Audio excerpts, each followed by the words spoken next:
Hans-Joerg Rudloff, thank you very much for joining us here at the Russian Investment Forum. Let's start out by talking about how important Russia is for Barclays Capital. Would you say it's one of your core growth markets? Are you planning on expanding even more there? Well, it's certainly one of the core growth markets, as much as many Asian markets or emerging markets in general. But Russia, given its size, by definition, is one of the main targets of our increased penetration and commitment to these markets. But nevertheless, you're actually a specialist in the Russian market. You know it very well. There are risks to operating out in Russia.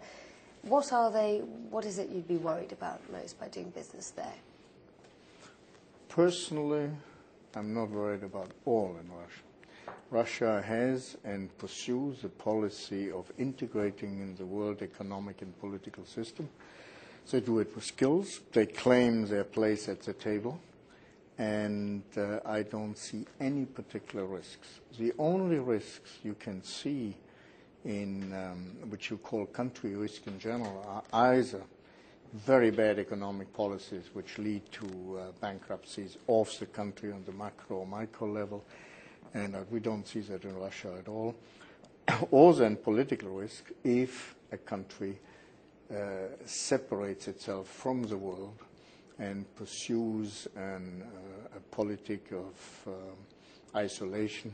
All of that is not the case in Russia. Therefore, I don't see any political risks. On the contrary, I must say that in my daily experience, I see a willingness to integrate more and more, better and better, faster and faster. What about the Russian banks and, of course, the subprime credit crunch?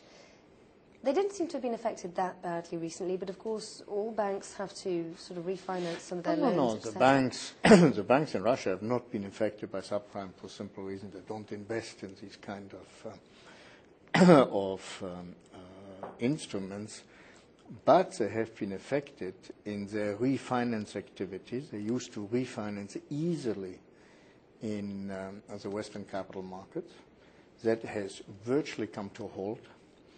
And they had to rely on internal resources. Now, personally, I think it's a benefit in disguise because it was teaching them more discipline. There was a time when any Russian bank thought they could raise funds at any minute and arbitrage excellent margins. And I think that has come to an end. They're much more realistic. They know that only conservative policies in the long run will lead to success. I think they will be somewhat more careful in their consumer lending, which went totally out of hand during a certain moment. Of course, speaking of all of this, right in the middle of all of this, Barclays actually gone out and bought a bank, Expo Bank, out in Russia. What about the synergies and integrating that given the credit crunch? Do you think that that's going to be an issue, or has it been a good purchase and you'd make other purchases out in Russia? It just demonstrates we always wanted to buy a bank.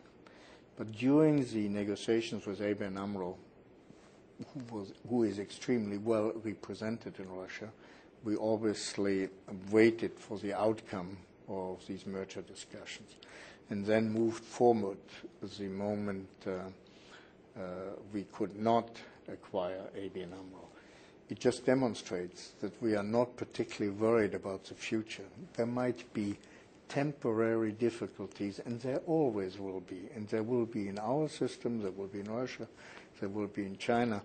But temporary difficulties are part of our world and our life, and therefore don't concern us on the long-term strategic moves.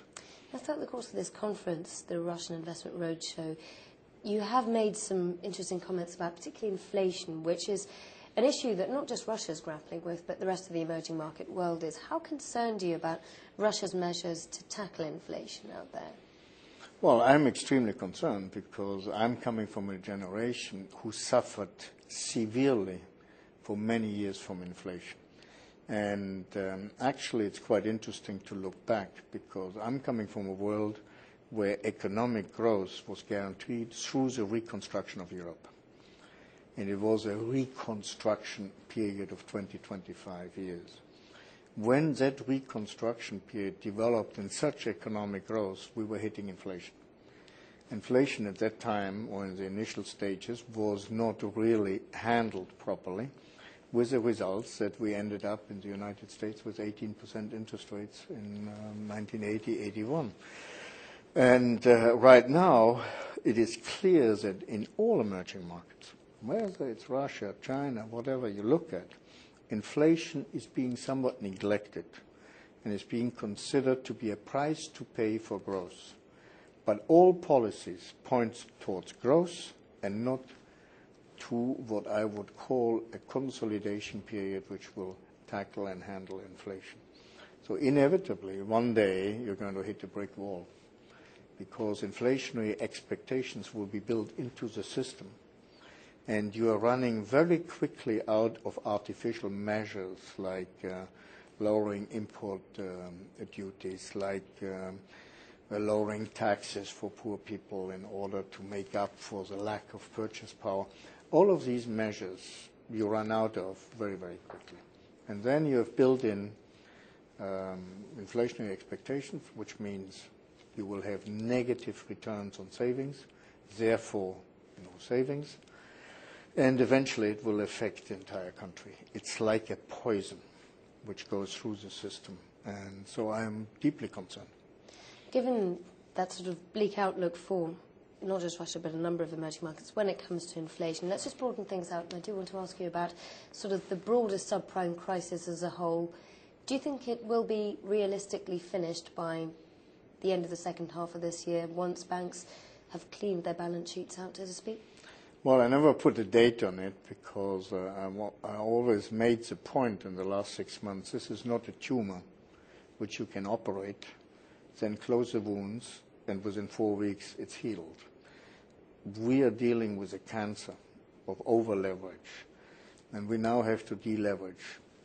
This over-leverage has affected many parts of the financial system and will now have to be dealt with. And as you know, a cancer you always handle, number one, through an operation.